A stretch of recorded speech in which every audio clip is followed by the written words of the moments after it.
Welcome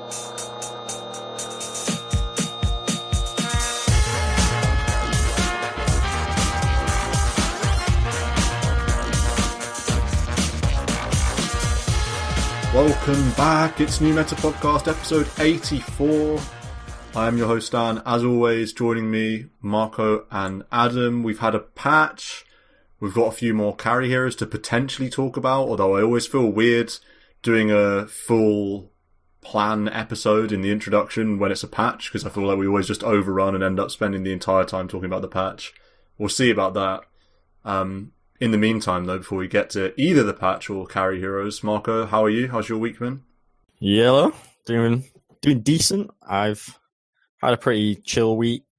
There's not much to report because the world is pretty steady, but I'm healthy. I'm happy. So, thumbs up. Yeah, thumbs up. That's pretty good. Managed to play much Dota, or is that ahead of us for this bank holiday weekend, Easter time? So this bank holiday weekend, I mean, it's a sad time that you can't see your family and things like that. On the flip side, there's a hell of a lot of time freed up, so that's a major pog. In the week, I didn't play too many games. I did have been dabbling in the ranked. I do want to get back into more ranked. The story of that is Centaur is the new Mars. So I've been having success with Centaur still. Maybe that will have to be an episode soon. Had a 16-minute win and then a 22-minute win on the Centaur boy, sandwiching a Mars loss, so very symbolic. That's pretty funny. One thing I want to try that I've not done yet, basically, is Blade Mail. So give me a moment to get out Blade Mail stats because they're absolutely bonkers. I basically have to take my finger off my push to talk button when I type, which is the pause. But basically, particularly since seeing Sumail with that Fury on Blade Mail, I was like, all right, what actually is the stats of Blade Mail? And when you look at it, it is phenomenal value. Okay, so it's 2,000 gold, which is pretty tame, 28 attack damage, 10 int, 6 armor. So if you Yikes. So 10 int already is 1,000 gold from a Staff of Wizardry. 5 armor. Wait, so plate mail is like 1.4k gold and gives you 10 or 8 or something. How much does chainmail give you? 5. Wait, is chainmail 5? 4. Chainmail gives you 4 armor. For 5. Yeah, I got nerfed. So you've got like nearly 800 gold of armor, 1,000 gold of int, then 28 attack damage.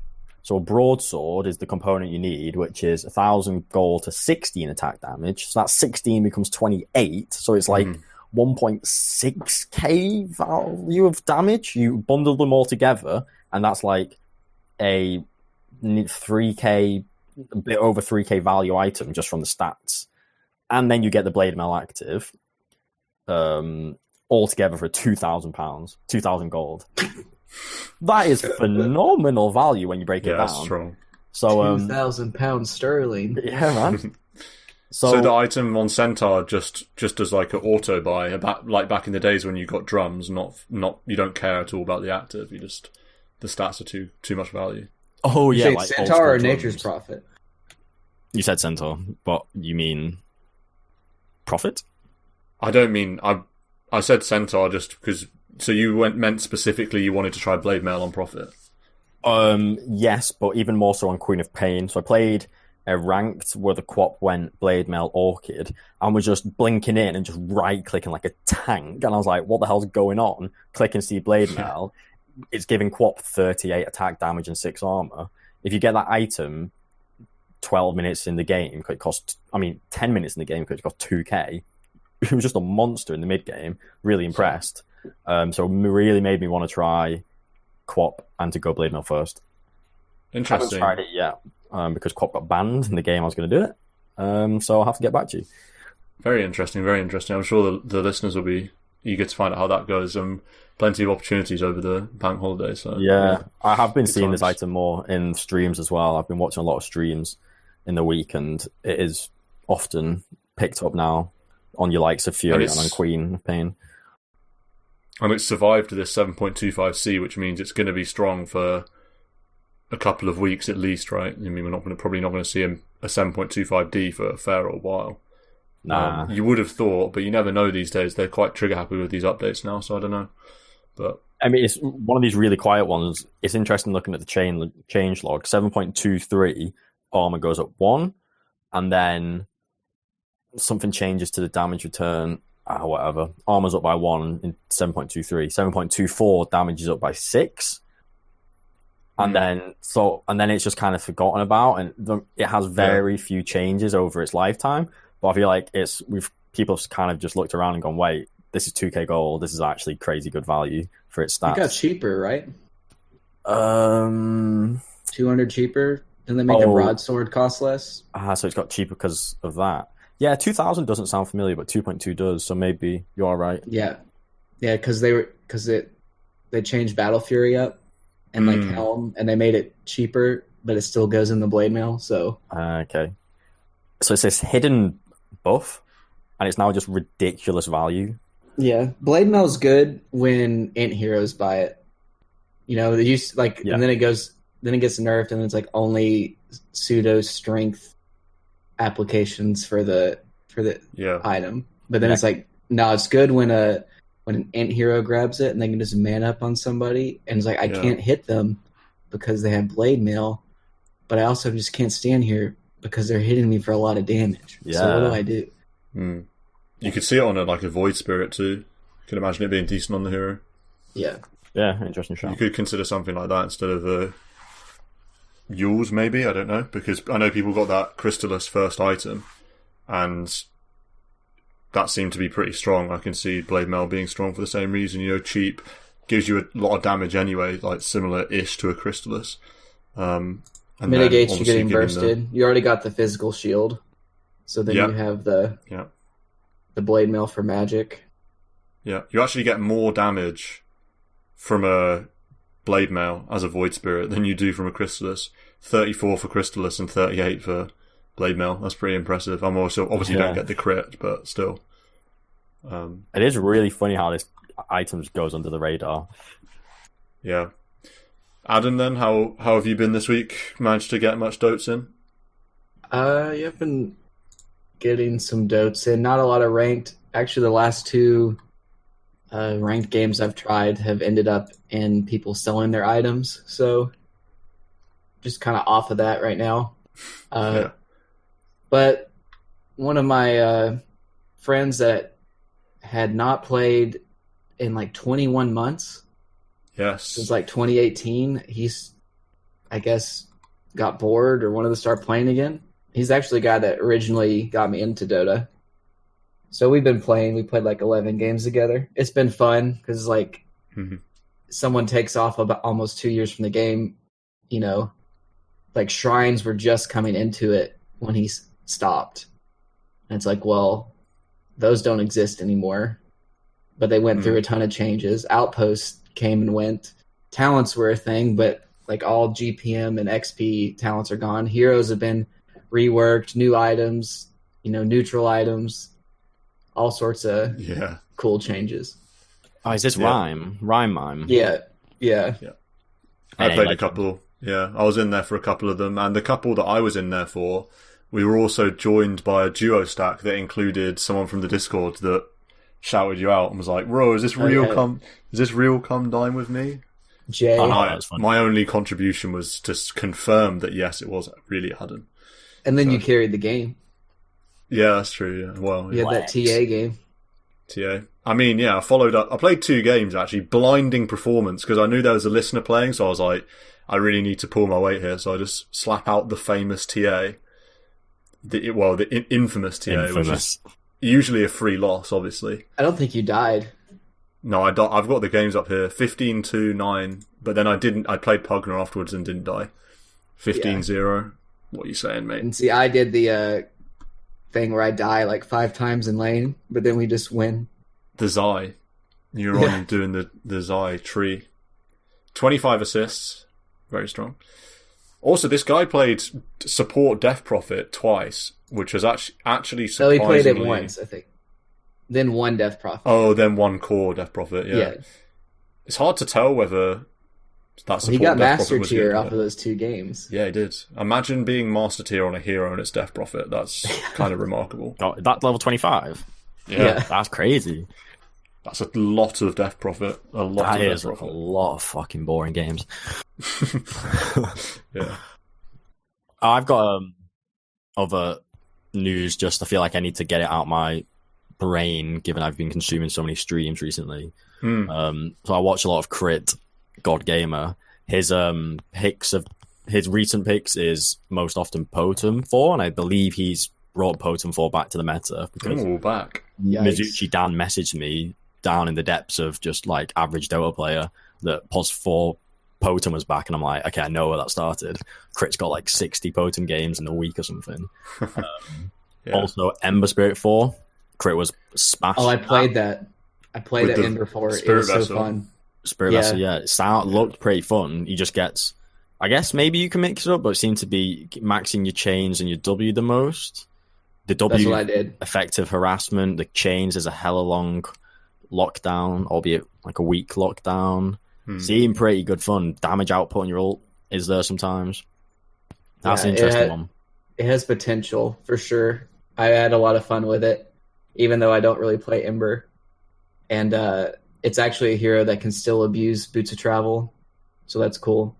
In what way? Use it? Because you can leave out remnants and be all over the map. It's like not a lot of heroes, basically Nature's Prophet, can still use it and like split push and still come back. Yeah. Ember Spirit is an interesting one for boots because Fays are kind of bad. So do you want to just go brown boots and look towards BOTs? Do you want to go treads? It's like Fays if you want to tank up, if you really need the armor. I think treads is the standard. But then in our game, we had a Nature's Prophet, and then I went Boots of Travel, and we just tried to take the game late because we were behind. So we just were cutting both side waves and making them have to go back and not dying because we just have remnants and TPs. If you're looking towards getting an Ags eventually on Ember, then I feel like the Ags is so bonkers, it's kind of like BOTs already. Yeah. Takes like 2 remnants to go from fountain to fountain. Something crazy like that. In terms of my games, I pretty much said them all, I guess. I had those 2 games with Rhyme, Mime, and Adam that were definitely the highlights, and then a few others. Played a ranked game and lost. That was pretty sad, very, very sad. A few others, Void Spirit, Ember Spirit, Dragon Knight. I had a fun DK game, didn't we, Adam? I can't remember what happened, but I just remember we were really behind and then suddenly won with 1 fight and snowballed. Or am I getting mixed up with that game? I think that's just every game of Dota. Yeah, true point, yeah. Oh yeah, I remember this game. I was Dragon Knight laning mid against a Quap that I meant to destroy in the matchup. Like you died, yeah. And then I got handled by this Queen of Pain as DK somehow. Yeah, that was pretty sobering. Who was I? Was that a Kunkka game? Yes, it was, yeah. 4 Kunkka. Oh, that's another 4. Ember Spirit reminds me, another 4 that's legit is the Void Spirit 4. I really like Void Spirit 4, maxing the Q. I played it 3 times and won all the games, which I suppose isn't too relevant, but worth throwing in there. It feels really good. I think it's really fun as well. Especially if you get level 6 decently. It's definitely a greedy 4, for sure, but you build it the same way as Ember. I rushed Spirit Vessel, and then afterwards I went Pipe. I eventually got a Cypher Vice at 40 minutes, and you can do some serious work with a 4 Void Spirit. I really thought it was pretty legit and pretty fun. So that's another one to throw into the mix as a Funky 4. We already have a Funky 4 episodes. One of our first episodes was Funky 4s. Maybe time was in it, yeah. Time for another perhaps. Did you see this Dragon Knight game? You see who the puck is on the other team? Shane Dota. Oh, Shano. Yeah. That's not the first time we've played against him. I've played with him before and lost. The Irish guy, right? Stan doesn't even know who Shane is, I bet. Yeah. No, I don't really know who he is. TI4 EU hub was before his time. Oh, rest in peace. That is like peak Dota. Pinnacle Dota, yeah. Is that original hub? When like is that for Quals? For Quals, was it? Yeah, that was like TI Quals. One of the first. I feel like it was one of the first times you had. Actually, I don't know where Summit comes in this, but it felt like one of the biggest gatherings of all the talent and personalities then into this just like a 24/7 stream. In Sweden at what was that? Whose house was it at? What, Shiva's or something like that? Or No. was it was Too Good James. involved? Yeah. Yeah, it was Too Good's house, I think. It was like Draskell and then literally everybody in the EU. It was before OD Pixel time. Damn. They would just Well, like there you go. We everybody. handled him. They would have two people be casting a qual game. Everyone else would be in the living room hanging out, either eating or playing like party video games on stream. So, It's like Summit and Home Story Cup, just like the sickest things. yeah, It's like that, but next level chill. Right. it was 24/7 because they had like cat cams, Yeah. and stuff. Peak Dota 2. Shame that I wasn't around now. I'm just too professional now.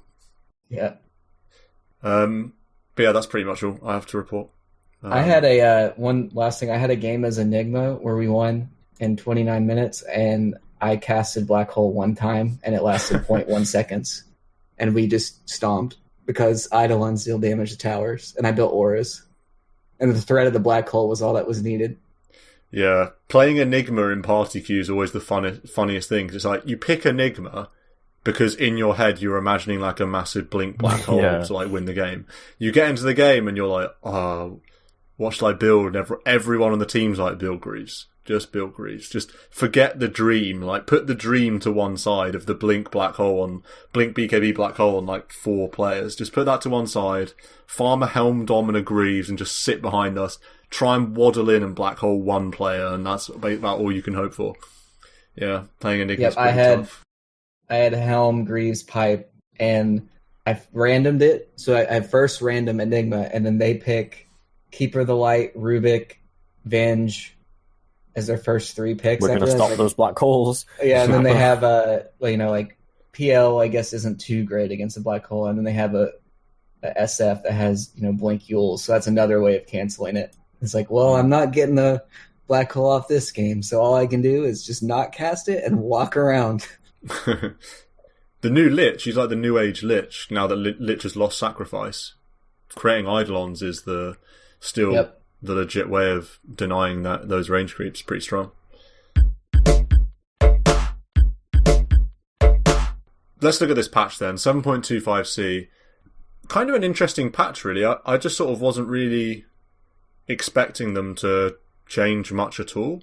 And the changes that they have made are kind of subtle in the sense that it really didn't feel like any heroes were completely destroying the meta other than maybe Lycan. I don't know if you guys would agree with that, but that's what I thought. And then they've touched up a bunch of these items as well. Let's perhaps start with this general stuff then. When 2 players pick the same hero in a round, the hero is banned instead and the round restarts. Shout out to Guest Nick, because he actually suggested this when they originally changed the all-pick stuff. He said this would work better. Although this kind of led to the weird abusing stuff where no game could happen. Has that been fixed now? I don't know if it's been fixed, but I saw where people were joking around and made I that saw a happen. screenshot where it was a page of fully deleted heroes, but I couldn't see a comment that said what happened afterwards. So I saw where Lukey did that. He's the guy that first picks Pango every game in like top 100 games. Right. And basically what happened was him and Jubei, I think, on the other team, and they like specifically picked the same heroes every round. So you just kept bounding out the next hero. And the game just couldn't happen. Like it was just stuck in the pick screen. And eventually Boris, after like 3 minutes, just abandoned because he wanted to play a game. Neither of the people that were doing the abuse abandoned. That Lukey guy, the Pango player, he might as well just delete Dota 2, because now it's like, I guess he could just do some really private hidden profile, but if you know who it is, or if you've got him on your friend list, you just pick Pango. Yeah, you just guarantee ban his Pango every time because you pick it. Either you play it or he doesn't play it. Like, yeah, pretty funny. Yeah, I think he has like 3 heroes, so it's like pretty easy just to. All right, we picked these 3 and it's over. Snith, rest in peace. Not fucking Shen anymore. All pick hero selection duration reduced from 25 to 20. We don't care. I care very much about that. What? I already have pick paralysis in 25 seconds. I can't pick in 25. I definitely can't pick in 20. And I'm glad they did change the ban though, because I think I had picked twice where somebody picked the same hero as me, and they gave you 5 seconds. Oof. So in the 5 seconds, it's like I'm supposed to realize that my pick didn't go through, and then find something else. Like I already took 25 to come to this conclusion out of like the 8 heroes I do play in ranked. Yeah, so I don't know. I think as a mid player, maybe I've just gotten over my fear of losing gold at the start. It's like a phone, you know, when you're just like, let it ring, let it ring. That's how I feel about when the gold ticks down like -2. I'm just like, let it tick, let it tick. I'm fine. Yeah. I'll wait. The standoff to see who's going to pick first out of me and my pos 4. Yeah. It's funny when we're in 5 stacks and it's like a CM ranked game or something, and someone starts losing gold and we're all shouting at them like, don't do a pick, don't just pick any hero, wait, let your gold die, the pick's more important, like taking it really seriously. Yeah. Wards can now be attacked by the owning player? Is that what is that about? Do you know what that means? SF can start with 2 soul charges and deny both of the wards. But it seemed to be instigated purely from the one post that said they had a pudge grief the team by blocking all the neutral camps with the sentries that the teammates then couldn't get rid of. But then, can the teammates get rid of it now? Because they're not the owning player. Oh wait, they're not even the owning player. Owning player, interesting. Not owning team. Why? I don't know why you would have that, because you could already deny it if it's at half. But maybe you might accidentally block a camp then? That's true, yeah. That's true. And also it could be interesting, for example, if you warded mid, you know, there's the trick where you stand in between the trees at Radiance Tier 1 to see if they have vision of you, and if they do, you know they have a ward. Do you know what I'm referring to there? Yeah. Yep. If you see an enemy do that and the tower starts hitting them, you know that they know you have a ward there. They might not have a sentry yet, so you could just like kill your own wards before they even start attacking it to make sure that they don't get the gold. That's an option. Yeah. One thing that I think you could do is, say you're against an enchantress, or you really don't want them to side pull your hard camp, you just block it for like the first 4 minutes, and then if you want it later, you get rid of it, and you have the extra 3 minutes of being able to do that. That's an interesting thought. And not be like blocked for all 7. Because there's like times where I definitely don't want to be fighting over, you know, hard camp for the first 4 minutes. But then later it's like, man, I wish I could reset this wave. Yeah, so watching Crit, he would always body block that off lane hard camp with his hero. He would always body block it so that the enemy safe lane didn't have that option of a like kill an entire creep wave because you got like a double pull or a hard camp pull. He would always body block it. It was good. Let's go through some of these items. I'm just going to list them. Stop me if you have a comment on anything. So, Ring of Reed. Yeah, go on. There's the clear overarching change of health regen on all these items has been reduced. So it's very much this. Everything that Ring of Regen goes into. Yeah. Not true. So an interesting comment BSJ said is Hood of Defiance still has the same regen, despite Ring of Regen going down. Right. But then Pipe has less? But Pipe has less aura regen. Aura regen, okay. I don't know about the Pipe self-regen, but I know BSJ said Hood is still the same value. But yeah, the overarching trend, all these low-cost HP regen items / auras, been a slight nerf.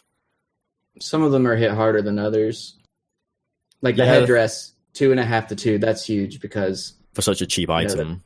That's what you buy to start off with. Soul Ring going from 2.5 to 2.25 isn't as backbreaking because you still get the strength stats and the active, to pop the mana. I've still been buying headdress in my games. I still think it's good. Yeah, I would agree. I think it's still decent. I don't think it's enough to really cripple it. If it was going to 1.5, then you'd have to probably reconsider that. But I think 2 still, don't think it hurts it too much. I think it's definitely still viable. Helm Dom going down from 5 to 4.25. That's interesting. That's like pretty sizable. And Pipe, I saw this. It's like Pipe actually it costs 200 gold more. This is the first time I even noticed that. That's the biggest thing, I think, out of all these, is that Pipe would just win you the game. Yeah, when I was playing 2,900 or something ridiculous. Yeah, I'd be playing Scent. I'd get Hood, and then in no time at all, I'm always surprised, or I was always surprised, how quick it took to then get Pipe finished. I used to always think, like, why? How am I finishing this so fast? Yeah. Headdress was like 3 creeps worth of CS, and you're like, oh, that's done. And then it was 800 for the and it's like recipe. Such a boost of value. Yeah. The auras from Pipes, ridiculous. Paying nothing to get all those auras, so seems reasonable to increase its cost. Yeah. We mentioned Helm Dom. Ring of Trask, 4.5 to 4, kind of not really an item, so it's just a component. Really, you occasionally see a casual ring, but it's so rare. I've seen some. I think it was like a couple of PLs I saw have a casual Ring of Tarrasque to help buff them up in lane, and then I guess it is a heart component in the late game, but mainly for the early game buff. So yeah, sometimes casual. It's funny how there was that period where offlaners would buy it with the starting gold, because it used to be 600, right, and now it's like 650 or something. That was a pretty funny time. Very minor change to Royal Jelly regen from 2.5 to 225. Necronomicon nerf, I think, is fair enough. When heroes like, I guess Spectre's kind of a special case, but a lot of heroes that aren't Necrobook heroes were buying Necrobook, so I think that definitely shows that it's in a strong place. Interesting that they front-loaded the nerfs, so it's almost half at level 1, and it's only 2 less at level 3. Because everyone was just holding it at level 1. I mean, it's like Lycan and Beastmaster would go all the way, because you actually make use of the creeps. But like Dazzle, Sniper, Spectre, they just wanted the farming item. That's an interesting one. That's a pod topic in of itself. Necrobook. It's such a unique item. It's such a bizarre item. Presumably this item was in Dota 1, Marco? Yep. Yeah.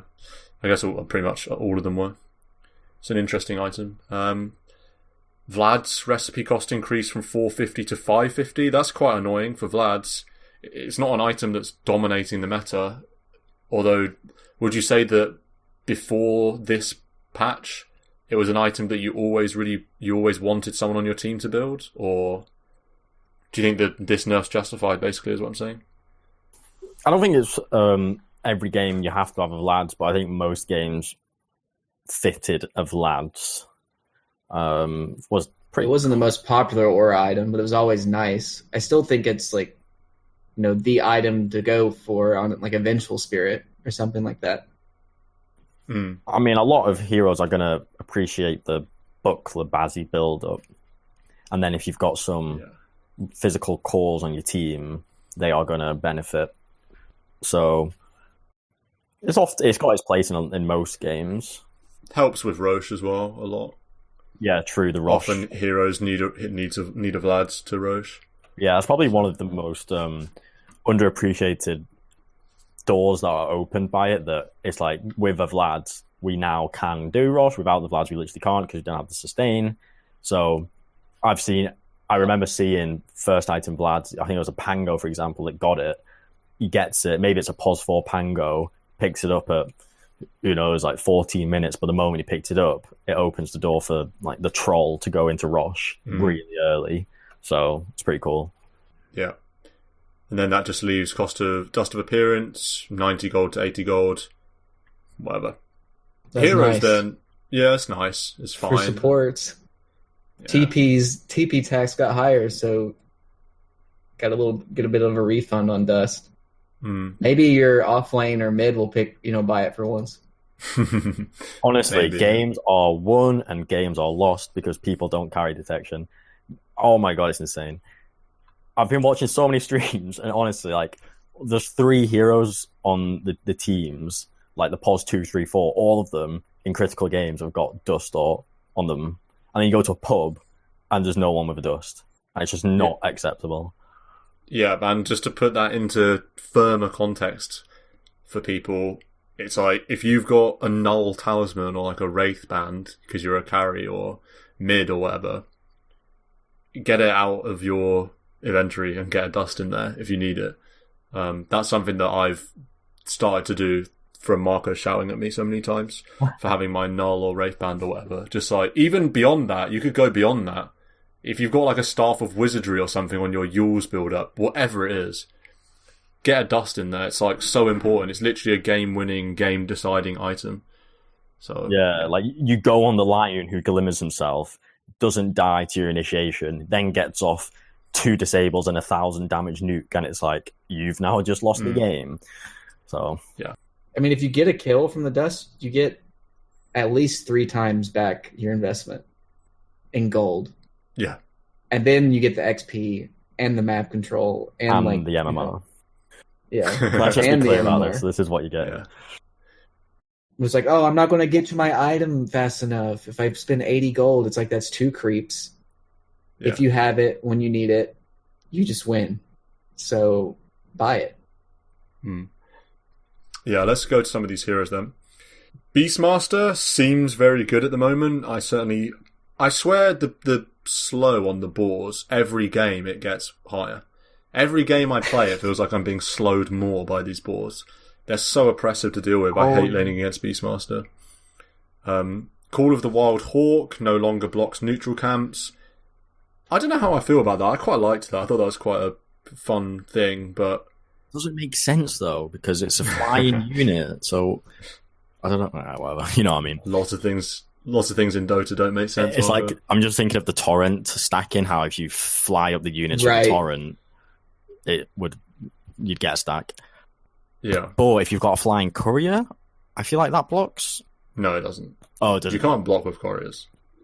Really? I don't think you can block with couriers, or else you'd see it all the time, wouldn't you? Or would you not, because they're too weak?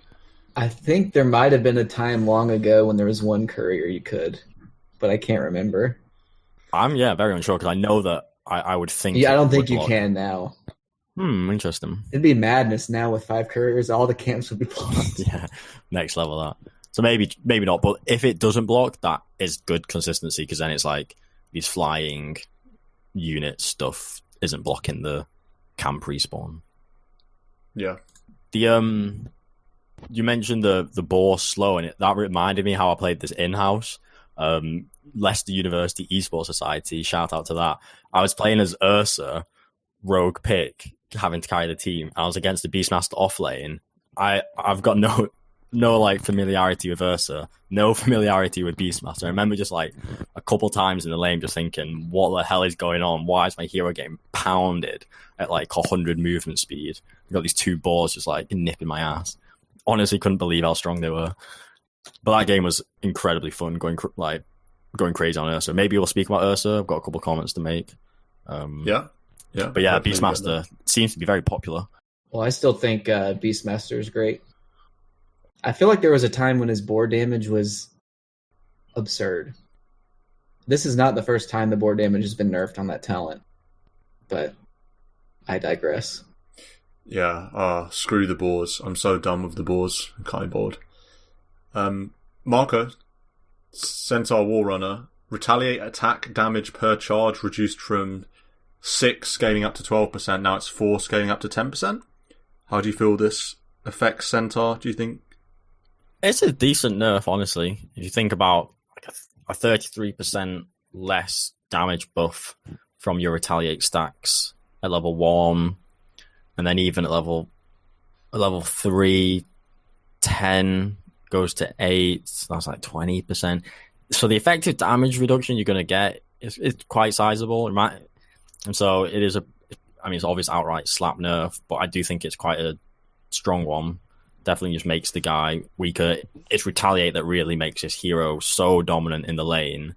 Like I've said before, people don't really get retaliate, so they'll happily attack you with like a 40 attack damage CM who literally deals 0 damage because you've got I buy Ring of Protection, you've got armor, it's beefy, you've got the stout shield block.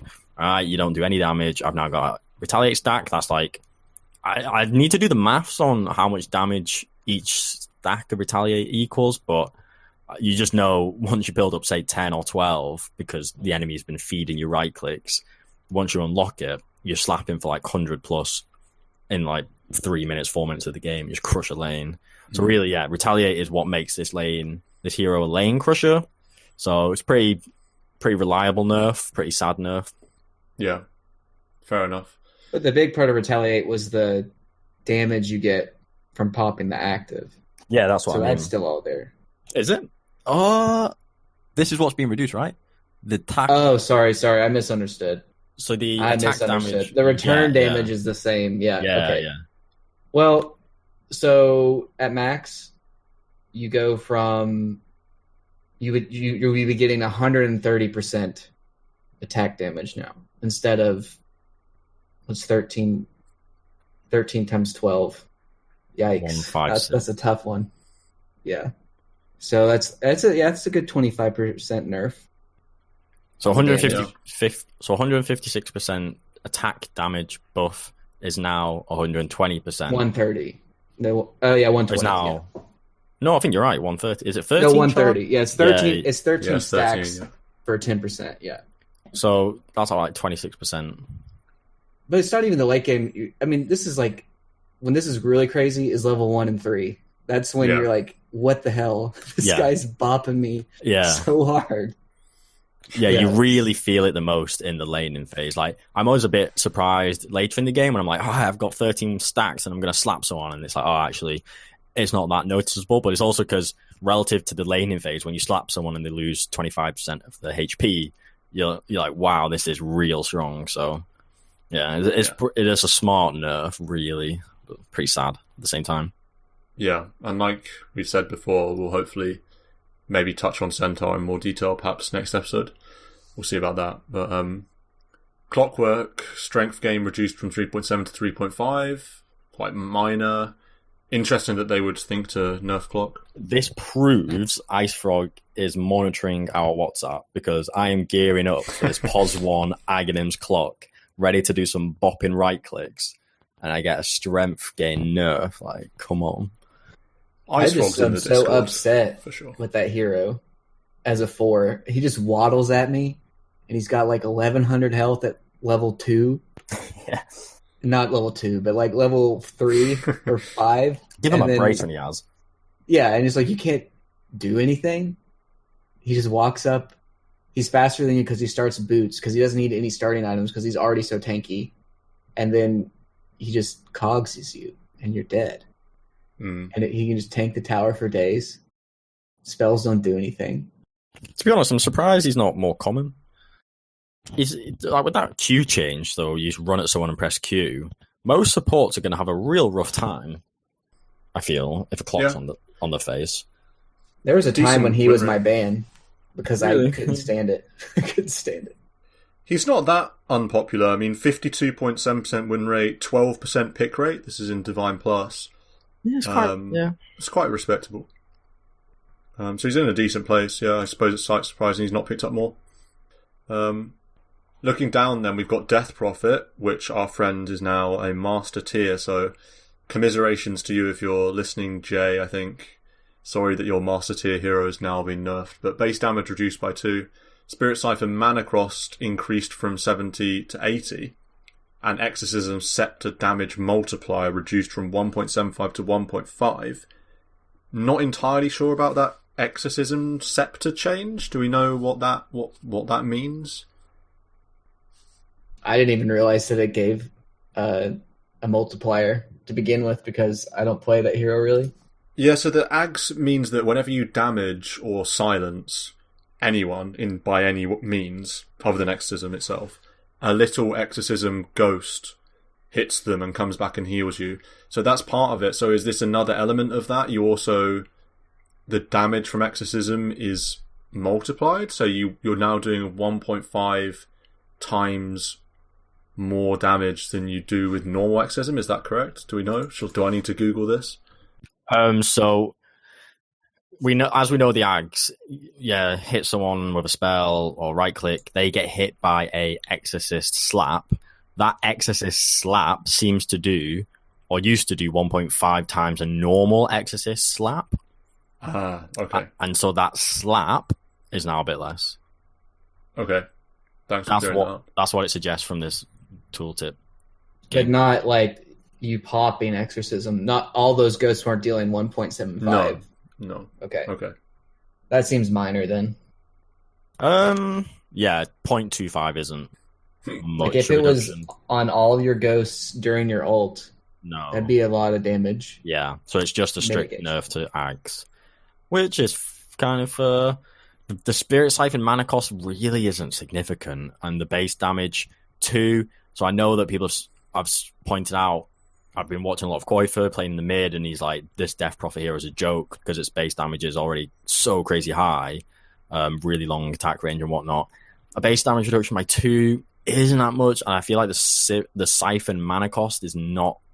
Who really gives one? I know you could throw out, say, 3 Siphons in a fight. Ooh, that's 30 extra mana to expend. I really don't think if you're a DP player, you give one about that. And then the Ags nerf means your damage is a bit less from Ags, but it's like that Exorcism movement speed thing is really what's making the hero so much of a menace, and I feel like these changes aren't going to stop Krob being top tier. Yeah, for sure. Agreed. Death Prophet's always a hero that I want to learn. I don't know why, but it's kind of boring. So the build up to where it seems like it'd be fun is just really boring. It's a slog to get to the Ags, and like. And the hero's not even that fun, even when you get there, really. I guess there's a bit more fun now. You're a bit more race car. That seems fun. But the hero to me still feels too much PvE. It's like I'm going to slowly accumulate my gold and slowly move around the map to this objective and get it, and slowly get my next objective. And I'm going to fight, and I'm going to be a raid boss, and I'm not going to do anything. I'm just going to alt tab, let my ult kill everyone, alt tab back in, and I say, don't know. Yeah. Sometimes you got to press Yules. The most fun thing about Death Prophet is when you get ganked or something and you get like a triple Spirit Siphon and you're just like unkillable. That's the most fun thing about the hero, is the triple Spirit Siphon potential. I do think her silence, or her AoE silence, is so strong. And there was a time where, she was like the worst hero in the game. She just wasn't picked. And then she starts to show up again, and you're like, oh my god, this AoE silence is like just awful to play against. If she gets like a 4-man 6-second silence on everyone's like it's over. It's like a global silence. It's ridiculous, yeah. But I can't evolve with Death Prophet. Annoying hero. Another annoying hero is Huskar. Berserker's blood attack speed reduced from 140 scaling to 320, now it's 130 scaling to 310. It's 10 less at each level. And the Burning Spear's talent is now 8 DPS rather than 10. What's his pick rate like? Minor. His pick rate in Divine Plus, let's have a look.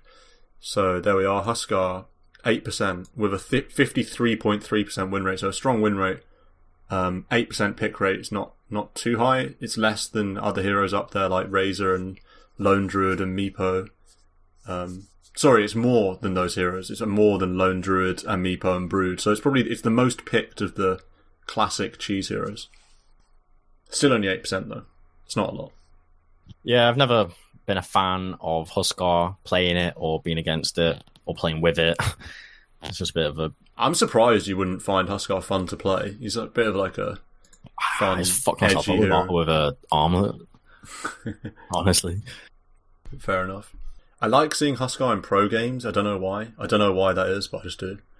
I agree with that. I like seeing it pro games. I think it's cool to see it shown to its max potential, like played with, because it's really unique and the playstyle really, if you're going to bring out the best of it, it's very team orientated. But then on the other hand, I love seeing pro teams adept and capable at dealing with it and seeing how they play against it. Like I really like watching games where there's like, say if someone's losing on a stream and then seeing them come back into the game and seeing how they come back into the game, or if they're against some like raid boss TA, seeing how they play in this really hard situation. I think that's really cool. Definitely agree with that'll that. happen a lot with.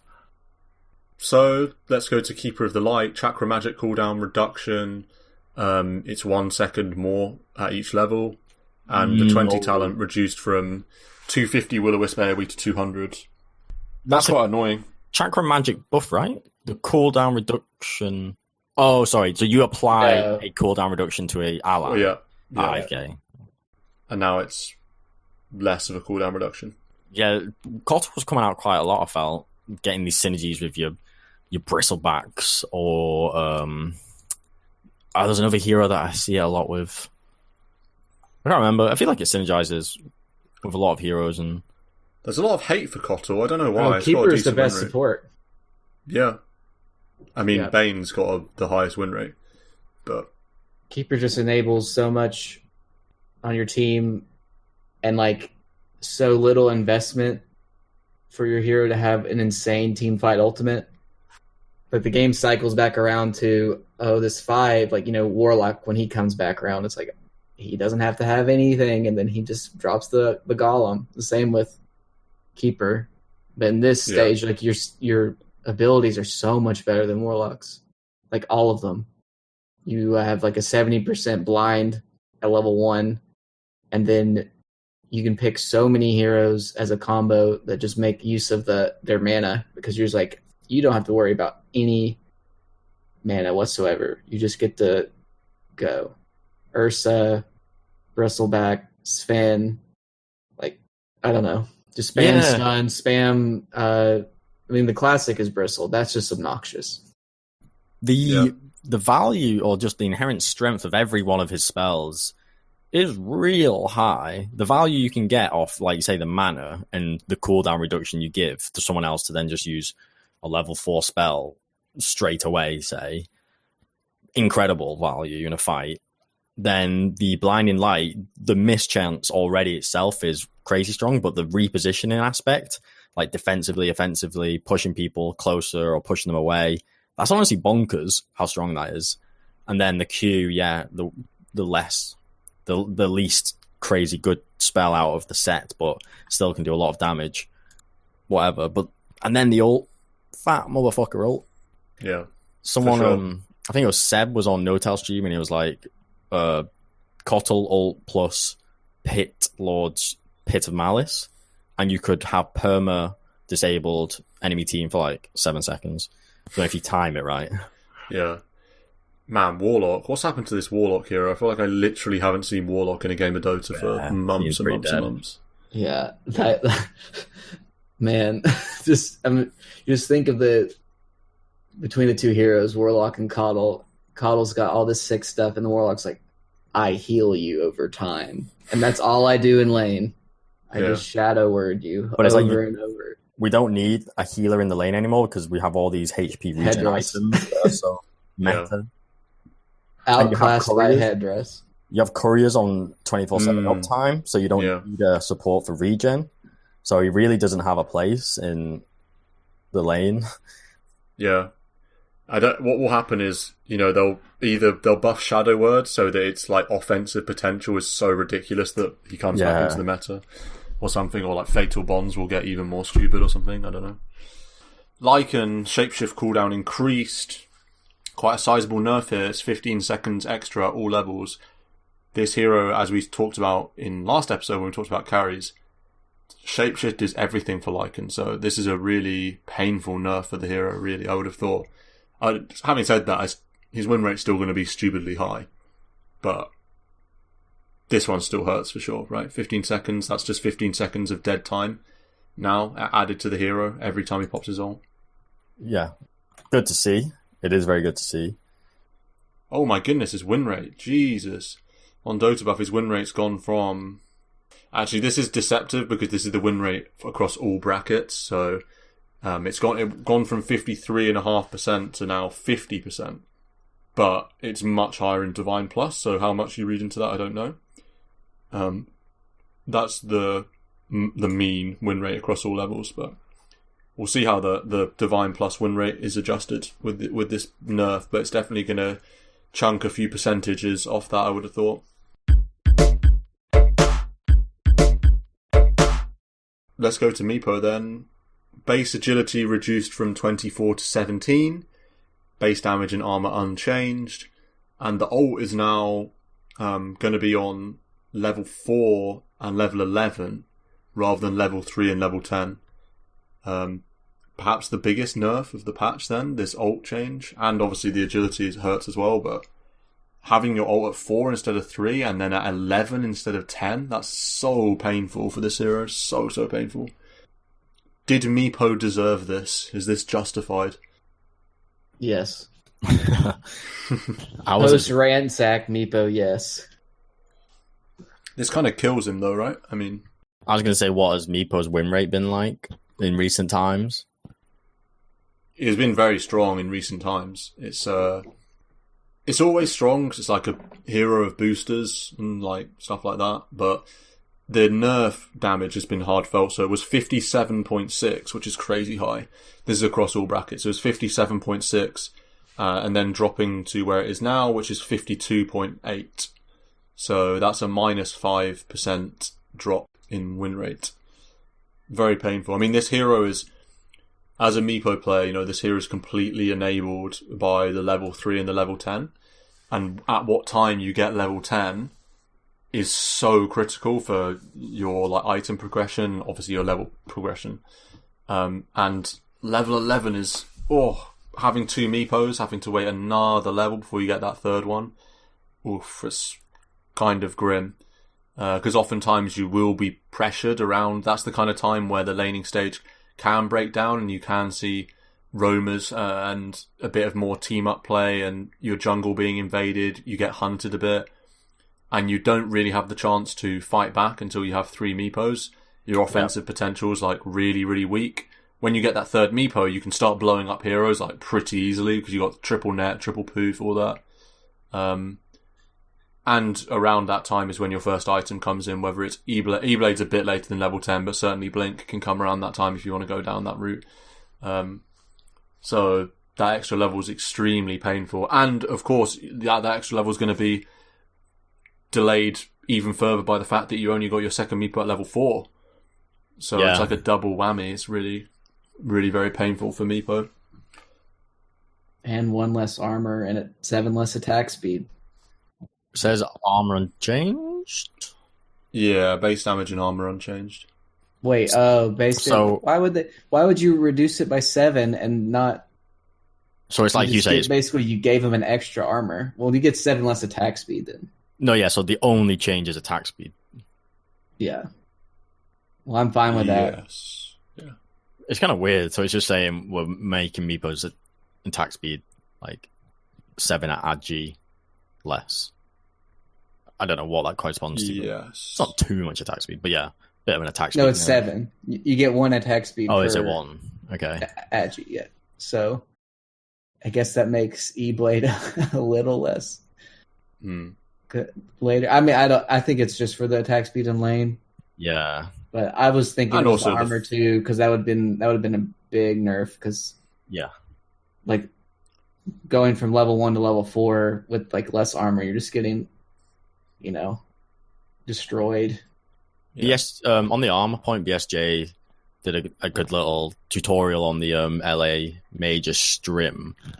So I think I don't know how much we spoke about armor before, but he was saying like he was just kind of recapping the idea of the armor curve, how it's like the gradient of the impact is like highest, the lower armor is, or the closer you are to 0. Sorry, so if you go from say 10 armor to 0 armor, that's a massive effective fall in your effective HP. But if you went from say 20 to 10, it'd be a much lower impact.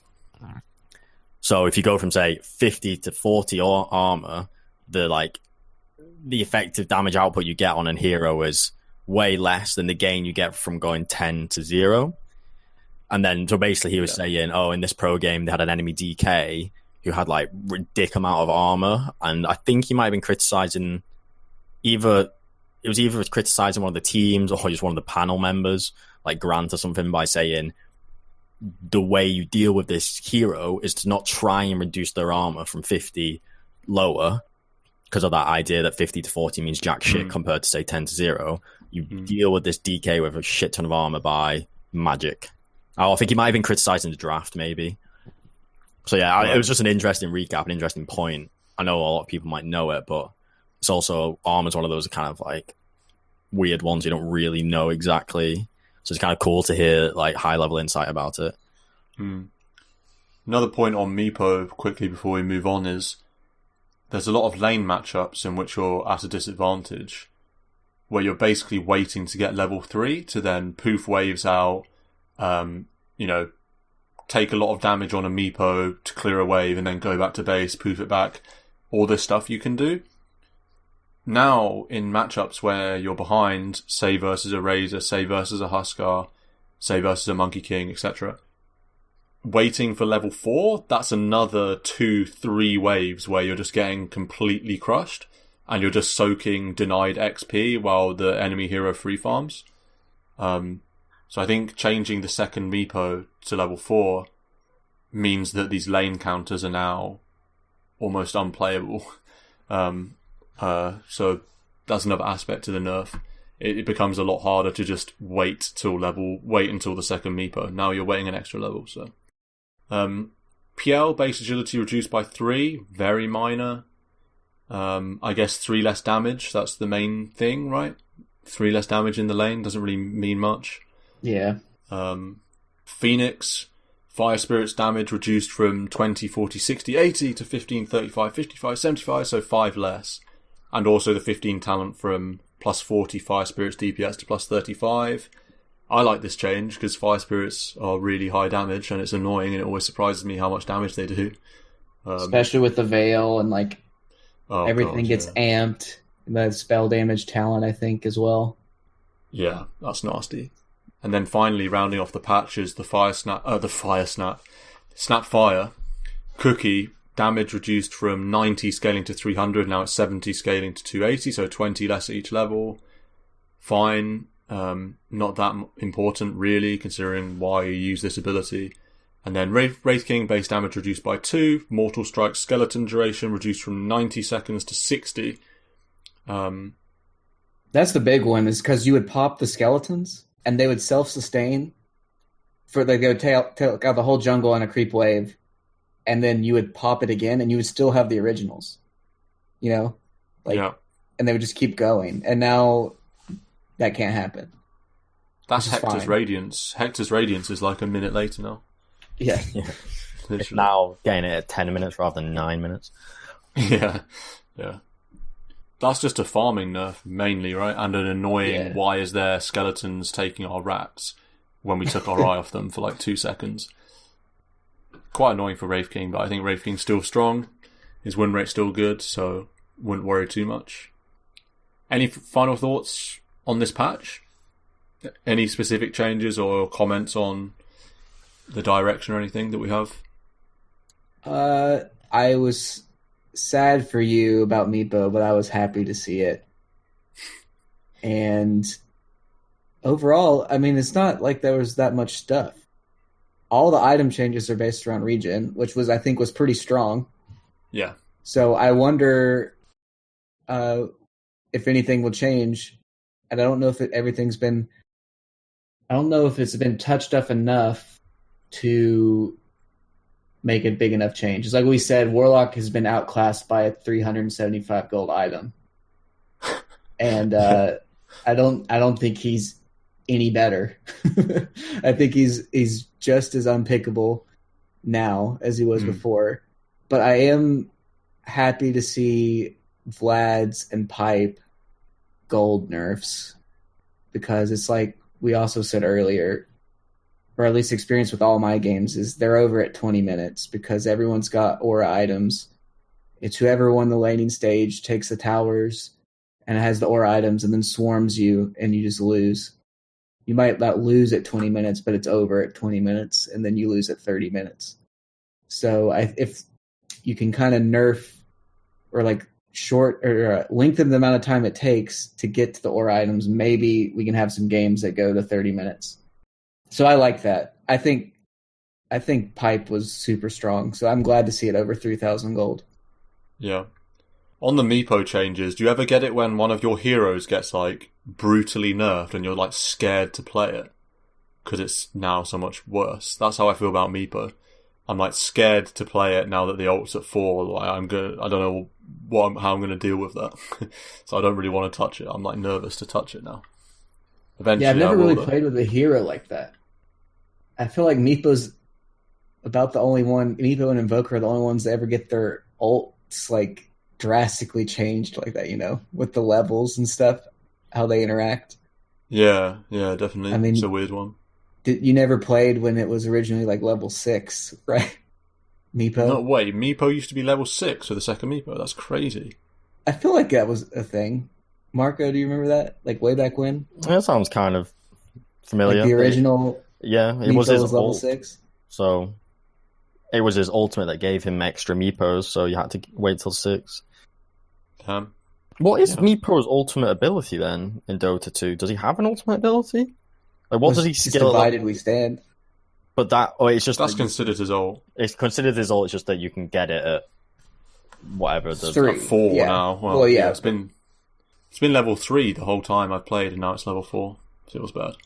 Yeah, you might have to give it a try. I don't know.